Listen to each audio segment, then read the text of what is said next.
narito po tayo sa bagong serya natin sa buwan ng July. Tawag natin dyan, Futureless. Sabihin mo sa katabi mo, Futureless. Welcome nga pala doon sa mga first-timer natin. Mother mo ba, Mark? Okay. Welcome po. Amen? At yan po yung pag-uusapan natin. Ano ba ibig sabihin ng futureless? Tingnan natin. Ayan. Oh, ba't napunta dyan? Naging birthday.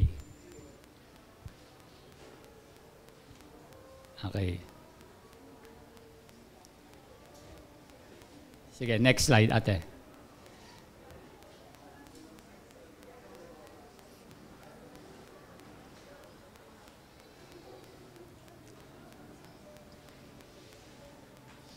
Wait lang po natin, naghang ba? Yan. Sabi rito, ang futureless ay means having no expectation of future success. Ibig sabihin, yung pong walang inaasang tagumpay na hinaharap. Amen. Kayo po ba? Ganyan po ba kayo? Futureless po ba kayo?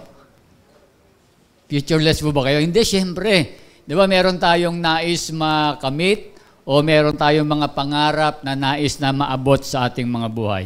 Pero po yung ating pag-uusapan ngayon, alam niyo po kasi, tayo pong mga Kristiyano ay marami tayong ginagawa, pero wala tayong natatapos.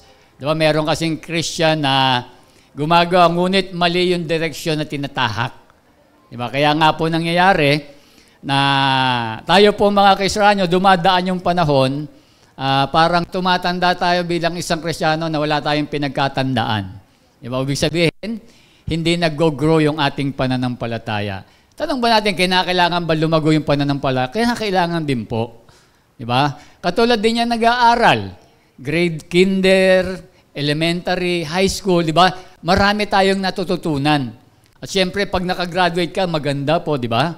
Ang graduation natin, yung pagdating ng tayo, kunin na ng Diyos, o kaya yung pagbabalik ng ating Panginoon. Kaya kailangan, nag-grow yung ating pananampalataya. Hindi lang nananatili na kung ano yung uno mong tinanggap Panginoon, ganoon din po tayo.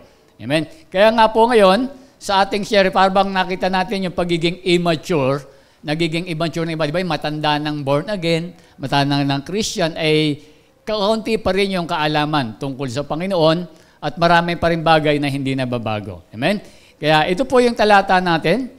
Ang sabi ng unang Korinto 3, 1 hanggang 3, mga kapatid, hindi ko kayo makausap bilang mga taong nagtataglay ng Espiritu.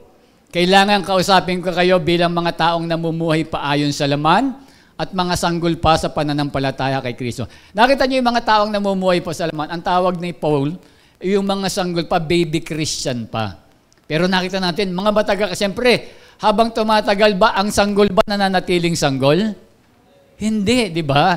Ganon din yung ating pananampalataya, inihalin tulad ni Paul, dapat nag-grow yan. Hindi ka maging mananatiling baby. Next slide. Sabi dyan, gatas ang ibinibigay ko sa inyo noon at hindi matigas na pagkain, sapagkat hindi nyo kaya iyon. Subalit hanggang ngayon, hindi pa rin nyo kaya. Diba? Alam naman natin yung bata, yung sanggol, gatas yun. Pero nung lumalaki, dapat kanin na solid food na. Pero sabi ni Paul dito, binigyan niya ulit ng example, ng illustration, hanggang ngayon, gatas pa rin yung kinakailangan bigay. Diba, hindi kaya yung mga matitigas na pagkain o yung mga salita ng Diyos na medyo matataas na yung mga pinag-uusapan. Hindi na puro prayer, salvation, hindi na puro love. Diba, hindi natin maintindihan. Next, ang sabi po sa uli, sapagkat nanaigpe sa inyo ang laman, ang inyong pag-iinggitan at pag-aaway-away ay palatandaan na makasanlibutan pa kayo at namumuhay sa laman. Amen. Dito makikita natin yung Kristiyanong walang pangarap pagdating sa pananampalataya ay matatawag natin ng mga futureless Christian. Diba? Walang magandang hinaharap. Diba? Ganun po yung nangyayari. Ibig sabihin, na yung kanyang pagiging makalaman ay nandun pa rin. Amen? Kaya nga nakita natin, hindi dumadating sa punto na lumalago yung kanyang pananampalataya. Kaya yun po yung nais natin na pag-usapan ngayong buwan ng Hulyo. Ito po yung mga topic natin. Yan. Ngayon po, yung problem of compulsive business. Sa week 2, problem of misplaced priorities.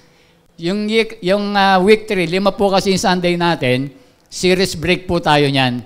Kasi meron tayong encounter, kaya mag-serious break tayo. Tapos yung week 4, problem of limited faith, and week 5, problem of misguided ambition. Amen. Yan po yung mga pag-uusapan natin. Ngayon pong araw na ito, ang pag-uusapan natin ay tungkol sa the problem of compulsive business. Ano ba ibig sabihin ng compulsive? Yan. Pag sinabing compulsive, means having a strong desire to do something repeatedly. Ibig sabihin yung po bang yung pagnanais natin na gawin ng isang bagay ng paulit-ulit. Diba? Yung paulit, para bang ganito, diba? Ang pamagat natin, compulsive business. Yung pang paulit-ulit na tayo'y nagiging abala sa mga bagay na hindi naman dapat pagkaabalahan. Yung bang ginagawa mong laging busy yung sarili natin na hindi naman karapat-dapat. Amen. Yan po yung pag-uusapan natin dito ngayong araw po nito. Amen. Sino po ba laging busy rito? Taas ang kamay. Wala na, no? Wala tayong lagi. Kasi minsan, pag tinanong kayo ng mga cell leader nyo, bakit hindi ka naka-attend? Pasensya na, busy ako. Marami akong ginagawa sa school. Yan. Di ba? Pasensya na, busy. May maraming trabaho eh. Yan. Yun lagi yung sagot natin, di ba? Number 1 sagot yun. Pag tinanong ng cell leader, ba't di ka naka-attend? Di ba? Busy lagi. Amen. Tignan natin kung nakakabuti ang pagbisi-bisihan natin pagdating sa pananampalataya. Amen. Next slide. Ano ang gagawin mo kung dumahalaw sa bahay nyo ang ating Panginoong Jesucristo? Josifer, ano gagawin mo? Bubuksan ng alin? Bubuksan mo ang pintuan. Okay. Sige. Si Brother Mario. Brother, pag dumating po sa bahay nyo si Jesus Christ, ano pong gagawin nyo? I-entertain niya po. Ayan. Si Ate Jane. Ate Jane, pag dumalaw sa inyong bahay nyo si Jesus Christ, ano ang gagawin mo po? Ano? Malugod na tatanggapin. Si Junilyn kaya?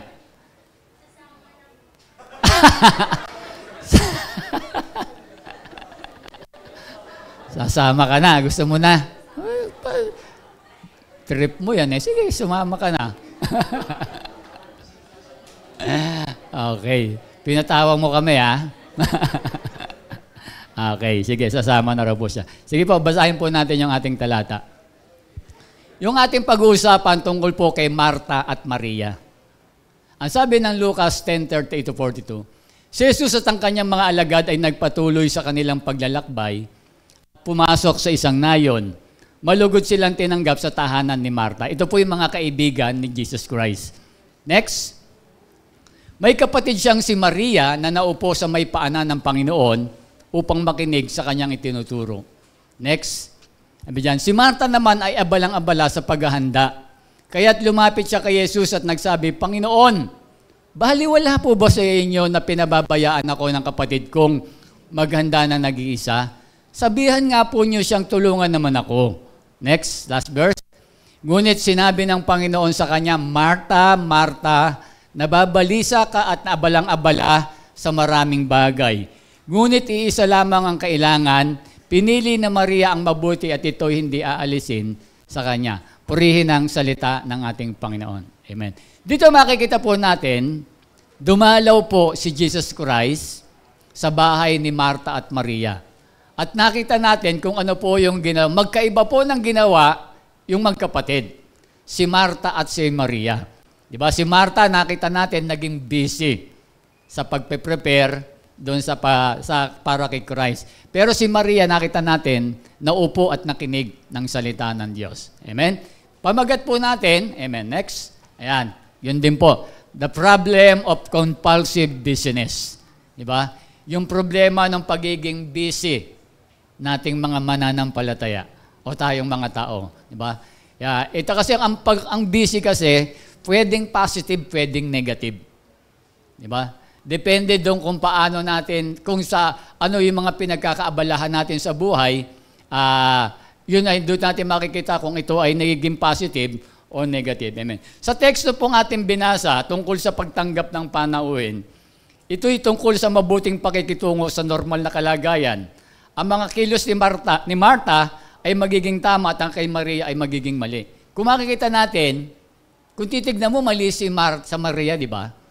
Kasi, nung dumating yung bisita, kayo nga, tinanong kayo, sabi nyo, pag dumating si Christ sa bahay, pagbubuksan ng pintuhan, iintindihin, sasama na.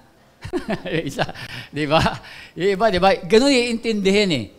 Si Marta, ganun yung ginawa, pero si Maria, iba yung ginawa. Kaya lang, ang sitwasyon dito, iba yung bisita mo eh. Yung bisita natin, hari ng mga hari at Panginoon ng Panginoon. Yung bisita natin. Kaya dito makikita natin, sa eksena, ibang-iba po eh. Kasi, yung sabi rito, ang bisita ay ang salita ng buhay na walang hanggan. Sabi nga po rito, ang panauhin natin dumating sa tahanan ay hindi normal na bisita. Diba kasi, kaya nga ang sabi ni Lord, sa Matthew 4:4, hindi lamang sa tinapay nabubuhay ang tao, ngunit sa bibig din na dumalabas sa ating mga labi. Amen. Kaya dito makikita natin, nakita nyo, mali yung mali yung minsan yung pananaw na ginawa ni Martha nung in-entertain niya. Bagamat hindi masama yun Siyempre, pag may bisita, lalo tayong mga Pilipino, kapag may bisita tayo, ano po unang ginagawa natin? Di ba ini-entertain natin? Sa Batangas, pag pumunta ng mga taga-Batangas dito, taas ang kamay. Wala, no? Sa Batangas, pag pumunta ka dyan, ayayain ka kagad dyan, o kape. Kape ka, kape. Di ba? Laging gano'n yun. E-entertain ka lagi. Tayo sa mga bahay natin, gano'n din. Di ba? Napaka-hospitable natin, mga Pilipino. Pero ito, iba kasi yung sitwasyon na ito. Amen? Kaya makita natin dito, karamihan sa atin, sabi nga natin, nagiging abala tayo dun sa mga bagay na minsan hindi naman dapat pagkaabalahan. Amen. Dito meron akong papakita rito, ay babasa na lang po. Yung karamihan na pagiging abala nating mga mananampalataya, tayong mga tao. Una, yung nais nating tustusan ng ating mga pamilya. Di ba, minsan nagiging abala tayo dyan. Gusto natin, meron tayong pamilya. Talagang minsan, na-focus na tayo. Doon na lang tayo sa pagtatrabaho, sa pagnenegosyo. Di ba, hindi naman masama yun. Hindi naman masama yun, di ba? So, kasi para sa pamilya mo, nagbibisi ka eh. Pero pagdating mamaya, tignan natin sa aspeto ng spiritual, kung makakatulong yung ganung bagay. Pangalawa, sabi natin, gusto natin bigyan yung ating mga anak ng bawat pagkakataon na pagyamanin yung kanilang buhay. Di ba? Talagang nagsusumikap talaga tayo para dun sa mga anak natin. Di ba? Kahapon nga, yung pinanood namin sa Couples Fellowship, yung interview kay Mark Pingris. Di ba? Kasi naging Christian siya. Nakita natin kung paano pinalaki ng nanay si Mark Pingris. Na dati silang mahirap, sa palengke, nagtitinda lang sila. Pero lumaking, naging Kristiyano yun. Kasi nung nakilala niya, nung napangasawa niya si Danica Soto na isang born again, doon siya naging Christian. Kaya naging naging God-centered si Mark Pingris. Pero pinakita rin po doon kung paanong inalagaan ng nanay yung kanyang anak kahit wala yung kanilang tatay. Kasi foreigner po yung father ni Mark Pingris. Amen? Ang ganda po kasi napalo namin. Kasi ito, minsan ganun yung mga pinagkakaabalahan natin sa buhay. Hindi naman masama, biro mo, palakihin mo yung anak mo, lalo na wala ka ng asawa, babae, di ba? Ay, lalaki. Kaya ikaw na tayo na lang na magpapalaki mag-ina. Pangatlo, nais nating maabot yung ating mga pangarap sa buhay. Amen. Di ba? Gusto natin na lahat tayo ay maging maganda yung kinabukasan natin. Kaya minsan nagiging busy tayo sa mga ito, di ba? Yung mga pagtatrabaho natin, sa karir natin, sa pag-aaral natin. Kaya lang, meron tayong isang nakakalimutan lagi. Di ba? Katulad nakita natin yung ginawa ni Maria, itinuring ng Panginoon na yun yung tama kaysa sa ginagawa ni Martha. Amen? Kaya ngayon po, yung pag-uusapan po natin, next slide. Ayan. What is the result of repeatedly being busy with things that shouldn't be a priority? Ano ba yung mga ano ba yung mga nagiging resulta kapag yung ating mga kabisihan sa buhay, paulit-ulit nating ginagawa, na hindi naman dapat ito yung priority natin bilang isang mananampalataya. Amen? Yan po yung pag-uusapan natin na ano ba yung nagiging resulta pag masyado tayong busy sa trabaho, sa pag-aaral, sa negosyo. Diba? Siguro tayo maiintindihan natin eh. Kung titignan mo, wala namang mali ron dahil yung para sa pamilya, para sa sarili. Kaya lang, baka meron tayong napapabayaan sa pagiging abala natin sa buhay. Pagdating sa spiritual na aspeto, sa pagsiserve natin kay Lord, merong magiging negative effect yan. Kapag sobrang busy tayo sa mga bagay na hindi lang sa mga pagtrabaho, yung mga ating mga hobby, di ba, kung ano yung mga pinagagawa natin sa buhay, ito po yung mga nagiging problema natin. Number 1, we lose our fellowship with God. Nawawala yung pakikipag-ugnayan natin sa Diyos. Di ba? Nakita nyo, kapag ang focus mo, di ba, kaya pag tinanong ka, bakit hindi ka naka-attend, sabihin mo, may trabaho, may busy, maraming project, may maraming ginawa, di ba? Sa school, ganun sabi natin eh. Di ba? Tignan natin yung talata natin. Ang sabi rito, ito po, sa Lucas 10:39, may kapatid siyang si Maria na naupo sa may paanan ng Panginoon upang makinig sa kanyang itinuro. Tignan niyo po si Maria, nung dumating si Jesus Christ, nagkaroon kagad sila ng fellowship with Jesus Christ, si Maria. Pero tignan mo niyo po natin ang ginawa ni Martha. Ang sabi dito, ginawa ni Martha, next, si Martha naman ay abalang-abala sa paghahanda, kaya lumapit siya kay Jesus at nagsabi, Panginoon, bali wala po ba sa inyo na pinababayaan ako ng kapatid kong maganda ng nag-iisa? Sabihin nga po ninyong siyang tulungan naman ako. Tignan niyo, si Martha, wala siyang fellowship with our Lord Jesus Christ. Bakit? Naging abala siya sa ibang bagay. Kaya dito makikita natin, mentras na tayo po ay nagiging abala sa ibang mga bagay, masyadong tinutuon natin yung ating buhay sa mga bagay na yon, nawawala yung pagiging natin, yung relationship natin sa ating Panginoon, yung fellowship natin sa Panginoon ay nawawala po. Diba? Nawawala yung pakikipag-ugnayan natin sa Kanya. Kasi busy nga tayo sa lahat ng bagay. Halos hindi ka na makapagbigay ng panahon para sa Diyos.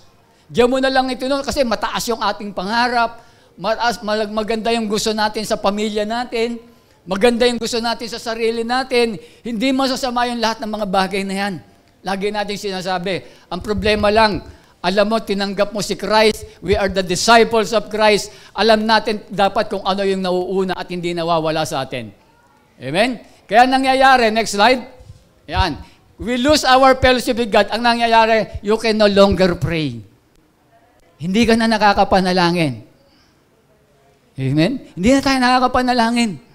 Bakit? Busy-busy ka sa pag-aaral, sa trabaho, sa negosyo, sa iba pang mga bagay. Ang nangyayari, hindi ka na nakakapanalangin, pagod ka na. Pag uwi mo ng bahay, hihiga ka na lang, masakit na katawan mo, o kaya minsan manonood ka pa muna ng TV, wala na. Hindi ka na makakapag-pray. Mahalaga bang manalangin? Mahalaga. Sabi nga natin, fellowship with God. Kapag nananalangin ka, nakikipag-ugnayan ka sa Diyos. Di ba? Kinakausap mo ang Diyos, humihiling ka sa Diyos, lumalapit ka sa Diyos. Ngayon, nawawala na yon, hindi ka na nakakapag-pray. Di ba? Kaya yun po yung nangyayari, kapag masyado tayong abala sa ibang mga bagay, nawawala na tayo ng time para makipag-ugnayan sa Diyos. Pangalawa, you no longer read and meditate the Word of God. Diba? Kaya pag chinek yung mga devotion natin, wala na. Bakit? Hindi na tayo bakit? Ang dami natin pinagkaabalahan sa buhay. Ang dami natin ginawa mula umaga hanggang hapon, hanggang gabi. Pagdating sa gabi, wala na. Hindi na tayo makakapag-meditate and read the Word of God. Amen? Bakit? Kapag nagbabasa tayo ng Bible, kinakausap natin na ang Diyos nagsasalita sa atin. Kaya nga sabi, salita ng Diyos. Kapag binabasa mo yon, ang Diyos nagsasalita sa iyo. Hindi mo na ginagawa yan. Yung fellowship sa Diyos, nawala na. Bakit? Naging abala ka sa ibang bagay eh. Kaya nakita natin, yung ating spiritual life nagiging futureless. Walang magandang hinaharap. Ang nangyayari, hindi tayo nagmamature sa ating pananampalataya. Ang tagal-tagal na natin, every Sunday nandito tayo. Diba? Pero every Sunday nandito tayo, pero ganun pa rin yung ating buhay. Hindi pa rin tayo hindi pa rin tayo nagre-read ng Bible. At ang panguli, sabi dyan, you no longer attend church fellowship. Pag sinabi natin church fellowship, Sunday worship, prayer meeting, couples fellowship, turning point, redefine, ano pa yung mga ginatinan natin? Diba? Hindi lang po ito Sunday. Ang Christian life, hindi lang po Sunday.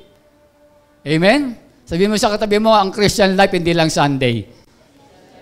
Kasi parang iba yung linggo ng Sunday, parang yung prayer meeting, yung couples fellowship, turning point at redefine, parang iba yung Diyos dito eh. Parang yung Diyos lang ng Sunday yung kinikilala natin eh. Yung Diyos ng linggo, Diyos din po pagdating ng Webes. Di ba? Yung Diyos ng linggo, pagdating ng turning point ng couples, ng redefine, yun din po yung Diyos natin. Amen? Kaya nangyayari sa sobrang kabisihan natin, hindi na natin nagagawa yung mga bagay na yun. Kaya nga hindi tayo lumalago eh. Amen? Sabihin mo sa katabi mo, ikaw yata pinatatamaan ni Pastor ha. Amen. Ang sabi nga ni Pastor Reggie, na umattend ka ng Leader Summit, hindi kayo pinatatamaan, tinitira ko na kayo. Amen. Di ba? Hindi ko na kayo pinatatamaan, tinitira ko na talaga yun para magising po tayo. Amen? Kasi yun po yung kinakailangan natin eh. Amen? Kaya dito makita natin, gano'n hindi na tayo dumadalo ng mga gawain. Bakit? Sa sobrang kabisihan natin. Di ba? Doon sa ating mga ginagawa natin. Kaya sabi ko, kahit gaano kahalaga yung mga busy natin, tandaan natin, siyempre, hindi natin kakalimutan ang Diyos sa ating buhay. Kung hindi ka Christian, kung hindi ka mananampalataya, alam mo naman kung ano yung tama at mali. Na itong mga dapat na ito ay ginagawa natin. Amen? Next slide. Sabi dyan, gaano ba kahalaga sa iyo ang pagdalo sa mga gawain? Mahalaga ba sa inyo ito? Mahalaga ba sa atin to? Dapat kapag mahalaga ang isang bahay, pinapahalagahan mo yan. Magbibigay ka ng panahon, magbibigay ka ng oras, magbibigay ka ng financial, magbibigay ka ng sakripisyo kapag pinapahalagahan mo ang isang bagay. Amen? Kapag mahal mo ang asawa mo at pinapahalagahan mo yan, magbibigay ka ng time dyan. Ang pamilya, ganun din. Kung mahalaga sa iyo yung pagdalo sa gawain, dapat ganun din. Bakit? Ano ba yung kahalagahan ng pagdalo sa gawain? Amen? Ito yung titignan natin. Ano ba yung kahalaga? Kasi kapag ito tayo po ay hindi dumadalo ng gawain, ito yung mga nawawala sa atin. Amen? Ano yung kahalagaan ng pagdalo sa gawain? Una, next, church attendance pleases and glorify God. Kapag uma-attend pala tayo ng mga gawain, Sunday worship, ngayon po, prayer meeting, redefine couples fellowship, ano pa ba yung natin mga gawain? Ano pa yung mga gawain natin? Nalulugod ang Diyos at siya po ay ating niluluwalhati. Sabi diyan, gayon din naman, Mateo 5:16, gayon din naman dapat yung paliwanagin ng inyong ilaw sa harap ng mga tao upang makita nila ang inyong mabubuting gawa. Yung pagdalo ba sa gawain, mabuti ba yan? Yung nandito kayo, mabuti ba yan? Mabuti yan. Kaya sabi diyan, at papupurihan ang inyong amang nasa langit. Nandito ka ngayon, nag-glorify ang Diyos. Nandito ka ngayon. Kaya nakita mo, kapag wala ka sa gawain, hindi nag-glorify ang Diyos. Ang nag-glorify mo ay ibang bagay kung nasaan ka na dapat mayroong gawain. Amen? Tinitira ko na po kayo, hindi ko kayo pinatatamaan. Ginagaya ko lang po si Pastor Reggie. Diba? Para tayo, masakit man, pero ito yung kinakailangan natin para maging malago yung ating pananampalataya. Kasi ito yung layo natin. Kasi baka pagdating ng araw, pag tayo itinando na sa pag tayo po ay pumanaw na sa mundong ito, baka kasi sabihin sa atin ng Panginoon, hindi kita kilala. Magulat ka na lang, every Sunday nandito ka. Pero pagdating sa langit, tinanong ka ni Christ, sino ako? Hindi kayo sabi, ako po si Brother Mario. Every Sunday nandito ako, umatid ako lagi ng mga ng cell group ng mga tatay. Hindi kita kilala, anak. Ako yun na masakit eh. Di ba? Pagdating mo, di ba, sabi nga doon sa Bible, yung binasa natin sa talatang yun, sabi ng iba, naggumawa ng himala, ang daming ginawa. Pero sabi ng Diyos, hindi kita kilala. Napakasakit ng ganon. Diba? Kaya dito makita natin, gusto natin, kasi naluluwalhati ang Diyos, yung pala yung kahalagahan niya, bakit tayo umadalo ng mga gawain at nalulugod ang Diyos sa atin. Pangalawa, sabi dyan, God's will for believer. Kalooban pala ng Diyos sa ating mga mananampalaya, yung pagdalo natin sa gawain. Ito ay gusto pala ng Diyos. Nais pala ng Diyos na tayo ay narito kapag meron tayong gawain. Kaya po yung ginawa natin. Ang sabi ng Hebreo 10:25, huwag natin kaligtaan ang pagdalo ng ating pagtitipon gaya ng nakasanayan iba. Tignan niyo po yung naka-highlight. Sa halip, palakasin natin ang loob ng isa't isa. Yun yung will ng Lord eh. Kaya ka nandito, kaya tayo nandito, kaya ako nandito, magpalakasan tayo sa isa't isa. Yun ang kalooban ng Diyos, yun ang gusto ng Diyos, magpapalakasan tayo pag nandito. Amen. Kaya dito makikita po natin, sabi doon, church is a place where believer can, next, ang simbahan ay lugar para sa mga mananampalataya para, next slide ate, love one another. Dito magmahalan tayo. Amen. Mahal mo ba yung katabi mo? Sabi mo nga dyan, I love you. Yeah. Huwag mo nang i-kiss. Yeah. Para natin, di ba? Kaya tignan nyo po, ito, ngayon ko lang napansin itong talatang ito, napakaganda pala nito. 1 John 4:12, kailan may wala pang taong nakakita sa Diyos. Ngunit kung tayo'y nagmamahalan, nasa atin ang Diyos at nagigiganap sa atin ang kanyang pag-ibig. Wala pang nakakita. Ibig sabihin, kapag tayo pala'y naglalove one another, nakikita mo yung Diyos doon sa taong nagmamahal sa iyo. Nakikita mo yung larawan at yung katangian ng Diyos doon sa taong minamahal natin. Amen? Tignan mo nga kung mukha nga ng Diyos yung katabi mo. Ay, mukha ba ng Diyos yan? Dahil mahal ka niyan. Di ba? Kaya pala, ganun pala yan, ganun kahalaga na kapag umaatin ka sa gawain, nagmamahalan tayo dito. Di ba? Naglalove one another tayo, hindi love another one. Di ba? Yung ibang lalaki, ibang babae, love another one. Hindi dapat ganoon. Love one another. Magmahalan tayo sa isa't isa. Hindi magmahal, di ba, ng iba. Hindi ganoon. Amen? Pangalawa, church is a place where believer, next, encourage one another. Magpaalalahanan tayo rito. Magikayatan tayo. Hebreo 13, sa halip magpaalalahanan kayo araw-araw habang ang panahon ay matatawag pang ngayon, upang walang sino mang madaya sa inyo ng kasalanan at sa gayoy maging matigas ang puso. Nakita nyo rito, nagpapaalalahanan tayo. Oy kapatid, baka nakalimutan mo na meron tayong gawin ba? Yung mga bagay na ginagawa natin sa labas, sa church, dito natin nagagawa yung mga bagay na yan. Bakit? Yung concern natin sa isa't isa naroon. Amen? Next. Sabi pa dyan, serve one another. Galatia 5:13, mga kapatid, tinawag kayo upang maging malaya, ngunit huwag naman ninyong gamitin ang inyong kalayaan upang masunod ang hilig ng laman, kundi maglingkod kayo sa isa't isa sa diwa ng pag-ibig. Dito, naglilingkod tayo sa isa't isa, nagtutulungan tayo. Di ba? Pag mayroong pangangailangan ng isa, tinutulungan natin. Pag walang needs, merong mga problema, di ba? Nagtutulungan tayo sa isa't isa eh.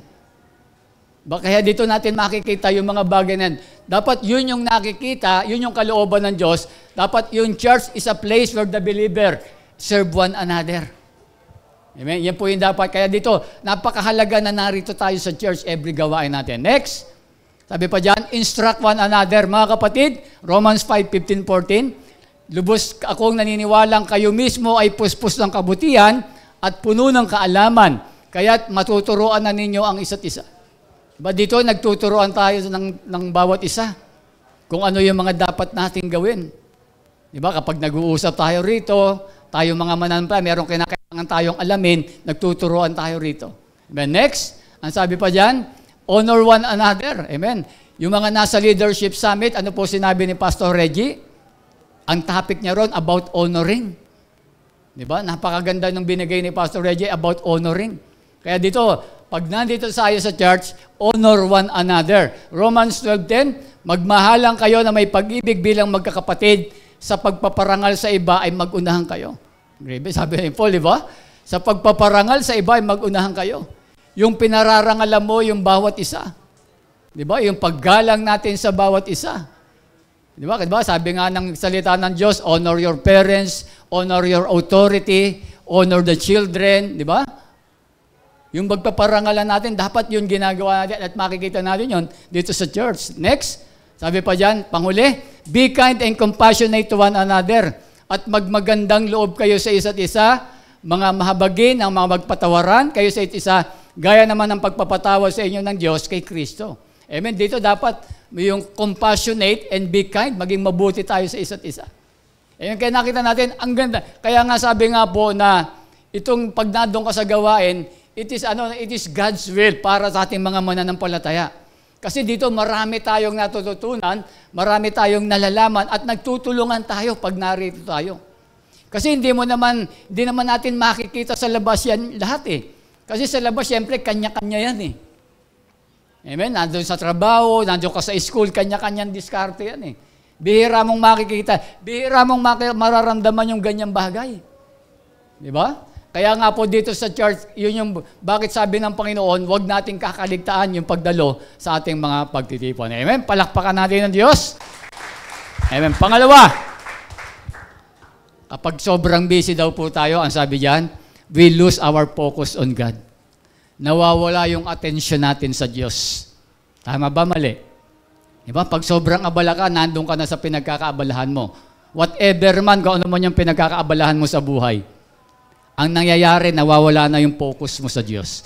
Basahin natin, yung pa rin po yung talata natin. Sa Lucas 10:39 tsaka 10:40. May kapatid siyang si Maria na naupo sa may paanan ng Panginoon upang makinig sa kanyang tinuturo. Tignan niyo po si Maria, hindi siya naging abala sa ibang mga bagay. Kaya ang nangyari, yung attention niya nasaan? Tumabi siya kay Christ at makikinig siya ng salita ng Diyos. Pero si Martha, hindi. Wala siya doon sa harapan ni Christ. Hindi siya nakapokus, wala siya sa attention ni Christ. Ito yung pinagkaabalahan niya. Next. Si Martha naman ay abalang-abala sa paghahanda, kaya lumapit siya kay Jesus at nagsabi, Panginoon, bali wala po ba sa inyo na pinababayaan ako ng kapatid kong maganda na mag-isa. Sabihan nga po niya siyang tulungan naman ako. Dito makikita natin, si Maria not focusing at nawala yung attention niya sa Diyos. Nandun yung attention niya doon sa pinagkakaabalahan niya sa buhay. Di ba, ganun nangyayari kapag masyado tayong abala sa ibang mga bagay, yung attention natin sa Diyos nawawala na. Nawawala na yung attention natin. Kasi saan? Kasi ang nagiging focus mo, nandun ka na doon sa pinagkakaabalahan natin sa buhay eh. Ano man yung mga pinagkakaabalahan natin. Di ba, kaya dito mahalaga rito na yung pinagkakaabalahan natin, tignan natin, ito ba pinagkakaabalahan natin? Hindi ba nito ako nilalayo sa Diyos? Hindi ba nito tinatanggal yung atensyon ko sa Kanya? Dapat tinitignan natin yung bagay na yun. Sa loob ng 24 oras, gaano mo binibigyan ng atensyon ng Diyos kaysa doon sa pinagkakaabalahan natin sa buhay? Doon dapat yung tinitignan. Kasi ito tayo eh. Ganito tayo bilang disciples ni Christ, bilang followers of Christ. Ito yung mga priority natin sa buhay. Diba? Kaya nga tinanggap natin si Christ bilang Panginoon at tagapagligtas ng ating buhay. Kaya dapat ganun yung priority natin. Tinitignan natin ano ba yung mga pinagkakaabalahan natin. Kapag kung ano man yung pinagkakaabalahan other than God, nawawala yung focus natin sa Diyos. Hindi niyo napapansin, doon ka na lang nakatuon lagi sa pinagkakaabalahan mo.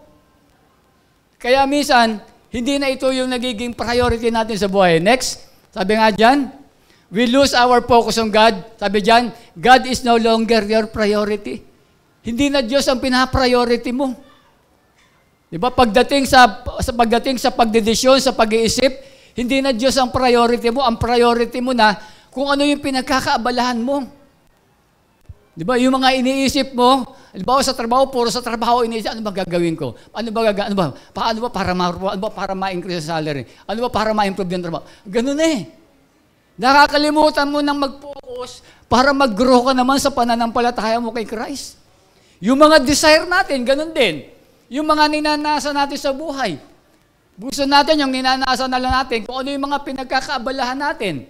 Nakakalimutan natin magnasa na para lumago tayo sa ating pananampalataya.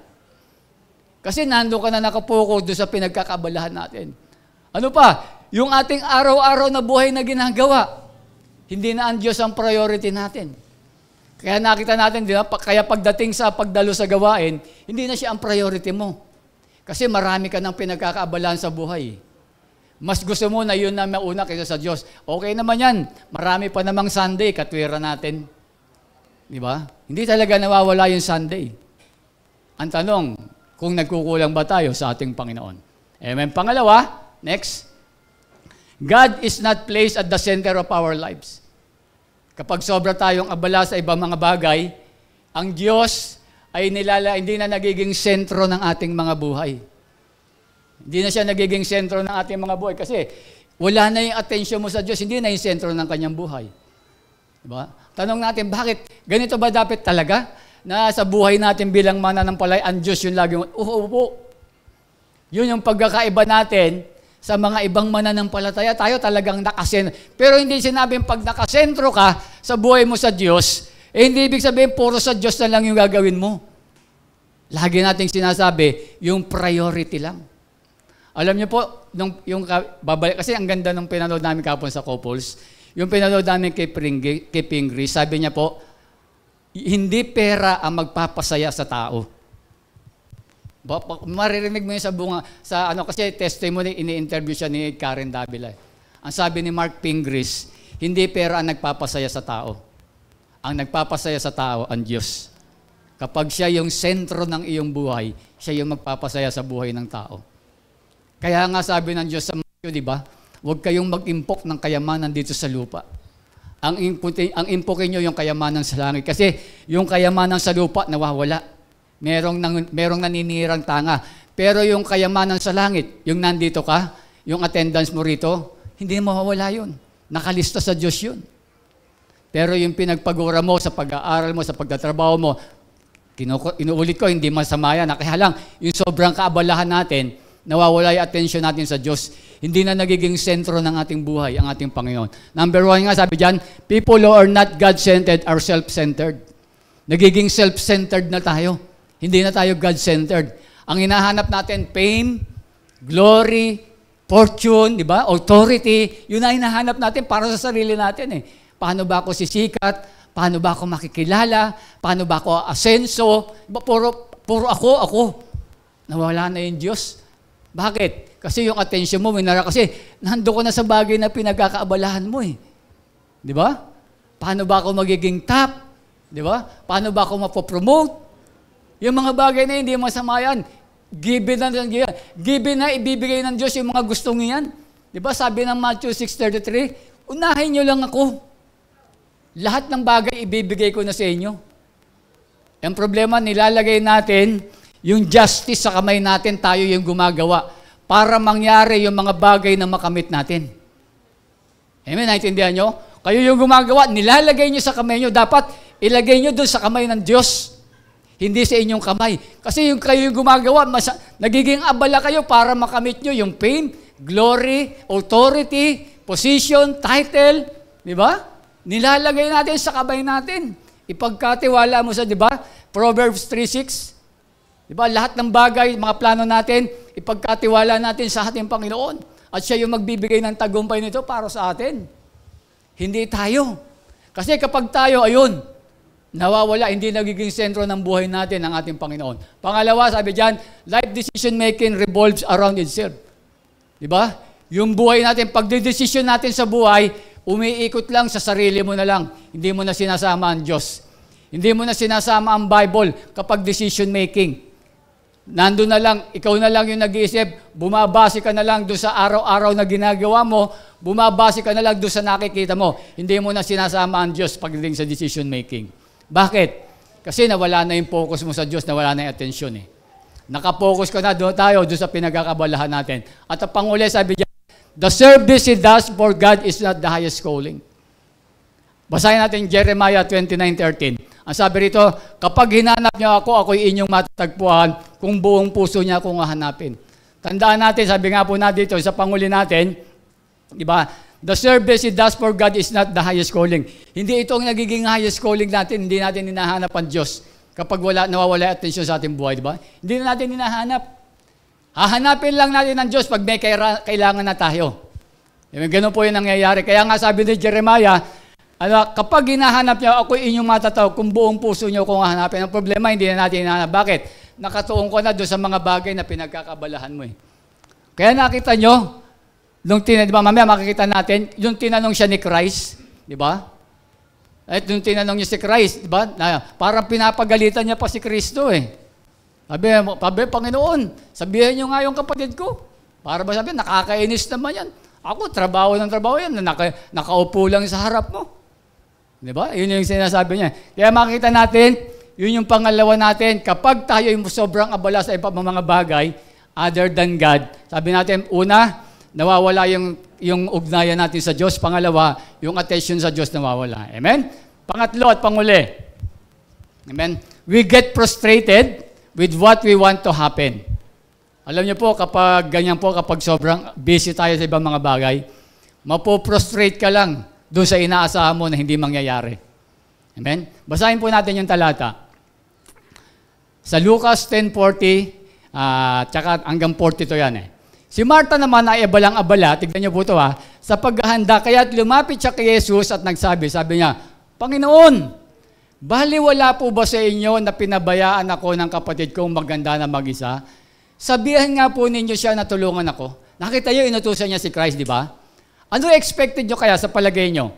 Kapag sinabi niya, di ba? Ano sa palagay niyo yung nasa isip ni Martha na isasagot ni Christ? Na hindi siya mapoprostrate. Siyempre, iniisip niya, yung ginagawa ko para sa iyo to eh. Pinaghahanda kita eh. Pero tignan niyo, di ba? Ano ang sagot ni Christ? Next. Ngunit sinabi ng Panginoon sa kanya, Marta, Marta, nababalisa ka at abalang-abala sa maraming bagay, ngunit iisa lamang ang kailangan. Pinili ni Maria ang mabuti at ito hindi aalisin sa kanya. Na-prostrate si Marta. Biro mo, ganun yung sagot ni Christ. Siya pa yung pinagalitan. Samantalang siya na yung abalang-abala, siya pa yung pinagalitan. Samantalang si Maria nakaupo lang at nakikinig. Kaya minsan gano'n, di ba? Sa sobrang kaabalahan natin sa buhay, minsan mapoprostrate ka doon sa minsan sa mga mangyayari doon po sa mga ginagawa natin. Alam niyo po, dito makikita natin na minsan sobra tayo nagugulo sa sobrang kabisihan natin, naguguluhan tayo, nag-aalala tayo, hindi natin malaman yung gagawin natin, nalilito tayo, di ba? Kaya sabi ito, kung susundin mong maging mabuti ang lahat, ay magiging wala ka sa sino man. Ibig sabihin, hindi mo kayang i-please ang lahat. Ba? Kung gusto mo man na maging, katulad doon, gusto niya na maganda yung pinakikita niya kay Christ. Pero makikita natin, pero hindi naman pala yung hindi yun yung magiging expected na sagot mo. Tayo, yung mga pinagkakabalahan natin, ano ba yung expectation nyo? Ano ba yung expectation natin doon sa mga pinagkakabalahan natin sa buhay? Baka mamaya ma-prostrate ka lang pag hindi mo nakamit yun. Tandaan nyo po, ang tagumpay ng buhay wala sa simula, nasa dulo. Naintindihan nyo po? Yung ginagawa nyo ngayon, siguro, pastor ako, okay naman. Okay naman yung pinagkakabalahan ko. Ang ganda-ganda ng life ko. Wala dyan. Tignan mo yung dulo. Hintayin mo yung dulo kung maganda yung magiging resulta niyan. Sa ngayon, nakikita mo, okay yan. Diba? Yung, biro mo, nawawala ka na sa Diyos, okay lang yan? Okay lang ba yon? Nag-aabala ka sa'yo, okay lang kayo sa palagay mo? Kaya tignan mo yung dulo, yun yung resulta niyan, hindi yung simula. Huwag kang tumingin doon sa simula, tignan mo yung magiging dulo ng life sa buhay. Amen? Abangan mo lang po yun. Amen? Kaya dito makikita natin, sabi na ito, kapag ganito ginagana, when we try to do too much, it leads to frustration. Kaya ang nagiging resulta, next, it became a burden, not a blessing. Yung mga bagay na iniisip mo na magiging maganda para sa iyo, magugulat ka na lang, mapoprostrate ka, na yung iniisip mo na blessing ito sa iyo, di ba, trabaho ka ng trabaho, aral ka ng aral, talagang marami kang pinagkakaabalahan sa buhay, nakita mo na magtatagumpay ka, magugulat ka na lang, baka ito maging pabigat sa buhay mo. Bakit? Next slide. Busy to the gift, not to the giver. Kapatid, yung pinagkakaabalahan mo, bigay ng Diyos sa iyan. Ang gusto ng Diyos, maging busy ka doon sa nagbigay, hindi doon sa binigay. Amen? Trabaho, pag-aaral, negosyo, kabuhayan, ano pa? Pinagkakaabalahan natin sa buhay, regalo ng Diyos yan. Ang gusto ng Diyos, maging busy ka doon sa giver. Tignan niyo po si Martha, nagulat si Martha. Busy siya. Pero hindi niya alam, ganun pala isasagot ni Christ sa kanya. Bakit? Kasi gusto ng Diyos, maging busy ka sa giver, hindi doon sa binigay sa'yo. Dahil yung binigay sa'yo, lang yan, bibigyan pa kita niyan. Masigit pa ibibigay ko, maging busy ka lang sa akin. Amen? Kasi ang Diyos ang nagbigay, siya rin ang pwedeng kumuha. Amen? Yung mga bagay natin, yung talento natin, yung kakayahan natin, yung kayamanan natin, yung katanyagan natin, yung authority natin, regalo ng Diyos yan. Pero yung regalo ng Diyos, sabi ng Panginoon, Hindi ka dapat dyan maghagiging abala. Bigay ko sa'yo, dapat doon sa nagbigay ka maging abala. Amen? Kaya palakpakan po natin ang ating Panginoon. Diba? Kaya po ang nangyayari, nagiging pabigat. Magiging pabigat o pag ang pinagkaabalahan mo, yung regalo, hindi yung giver. Magiging pabigat sa atin yan. Next. Sabi dyan, una. Next slide. Diba? Minsan, makita sa sobrang kaabalahan natin, magkakasakit tayo. Diba? Tuloy tayo. Pag nagasakit ka na, lalo ka nang hindi makakadalo ng mga gawain. Diba? Natandaan po natin yung pangalan to, yung online na sumikat, yung babae, yung nagkaroon ng cancer. Nakalimutan ko na yung pangalan eh. Diba nakita natin talagang yumaman siya, nagkaroon ng bahay, nagkaroon ng mga sasakyan, dumami yung pera, pero dumating yung time, sa sobrang workaholic, sa sobrang puro trabaho, meron pala siyang cancer. Diba? Meron siyang cancer. Diba? Sabi niya nga talagang halos hindi na siya nakakakain sa sobrang busy sa trabaho. Diba? Ganun po yung ginawa niya. Talagang ang pinakakain niya, madalas kumakain siya, nagkakape na lang siya, nagsa-Starbucks, lahat ng mga kilalang pinupuntahan niya. Puro mga fast food kinakainan niya na lang. Dumating ang time, nagkaroon siya ng cancer. Dinala siya sa ospital, binenta lahat ng gamit. Lahat ng inipon, nawala lahat. Nagkautang pa nga. Ang masakit doon, namatay. Amen? Kaya makita natin, di ba? Huwag tayong maging busy doon sa gift. Doon tayo sa giver maging busy. Yun yung kasi magiging pabigat pa sa iyo natin yan. Yung kala mo binigay sa iyo ng Diyos, blessing sa iyo yan. Pero lalabas yan, mababaligtad yan. Magiging not blessing, magiging pabigat sa iyo yan. Hindi lang yan. Sa sobrang kabisihan mo, mai-stress ka na eh. Sa dami mo ng pinagkakabalahan mo yan, minsan nai-stress ka na sa buhay mo. Di ba? Napoprostrate ka na. Kaya yun, sabi nga, yung stress, feeling emotional or feeling tension. At sabi dyan, it can come from any event or thought that makes you feel frustrated, angry, or nervous. Di ba? Minsan, maiinitin na ulo mo, magagalitin ka. Ibig sabihin nun, stress ka na nun. Di ba? Masyado ka na sing busy sa iba-iba kasi mga pinagkakabisihan natin. Kaya ganun, makikita mo, pag nakita mo, lagi kang magagalitin, lagi kang maramdamin, mareklamo, ganyan pag nai-stress na po tayo. Diba? Ang pinakamatindi, yung depression. Depression, papunta na yun sa papunta na ng Mandaluyong yun eh. Di ba? Yung depression, papunta na ng Mandaluyong yun. Yung bang hindi ka na masaya doon sa ginagawa mo, yung dating ginagawa mo na masaya ka, yung pinagkakabala mo, magugulat ka. Hindi ka na masaya ron. Nalulungkot ka na lagi. Di ba? Ganun yung depression eh. Di ba? Loss of interest in activities that you normally enjoy. Nawawala na yung sigla mo doon sa dating pinagkakaabalahan mo. Diba, lagi ka nang nalulungkot. Ang tawag na puro na depress ka na eh. Mas mataas yun sa stress at depression eh. At kapag hindi mo na solusyonan yon, sabi ko nga po, Mandaluyong ang dampot mo. Di ba? Baka makikita ka na lang namin, lalakad-lakad ka dyan, ang dami mong nilalagay sa ulo mo, di ba? Ang dami mong bit-bit, di ba? Meron nga ako dyan nakilala doon sa lugar namin, di ba? Traffic enforcer, pero dahil tinamaan ng di ba? Pag yan, naglalaging nagtatraffic yan. Siguro, masipag sa mga gano'n yun eh. Ikaw pag sumunod ka ron, baka madisgrasya ka kasi may topak yun. Pag hindi alam ng mga kami alam namin kasi na may yun eh. Di ba? Baka dumating tayo sa gano'n. Wag na sana, di ba? Kaya yung mas higit, pag-abalahan natin yung nagbigay, hindi doon sa binigay sa atin. Di ba? Para yung binigay sa atin ng Diyos, pagyabungin pa yan ng Diyos. Amen? Hindi siya maging pabigat sa buhay natin. Amen? Amen. Palakpakan nga po natin ang Panginoon. Amen. Last, ito yung pinakamatindi. Kapag tayo na-prostrate dahil sa sobrang kabisihan natin, it will take the joy out of your service to God. Mawawala na yung kagalakan mo sa paglilingkod sa Panginoon. Yun yung napakasakit talaga, no? Na kapag kasi sa sobrang kabisihan natin, alam nyo, mawawala na yung joy mo sa paglilingkod sa Diyos. Di ba? ang mangyayari, magiging self-serving na lang yan. Diba? Pag sinabi nating self-serving, ito po yung paglilingkod mo para sa sarili na lang ginagawa mo. Hindi na kay Christ yung ginagawa mo. Akala mo kay Christ pa yung ginagawa mo, hindi na. Self-serving na yung ginagawa mo.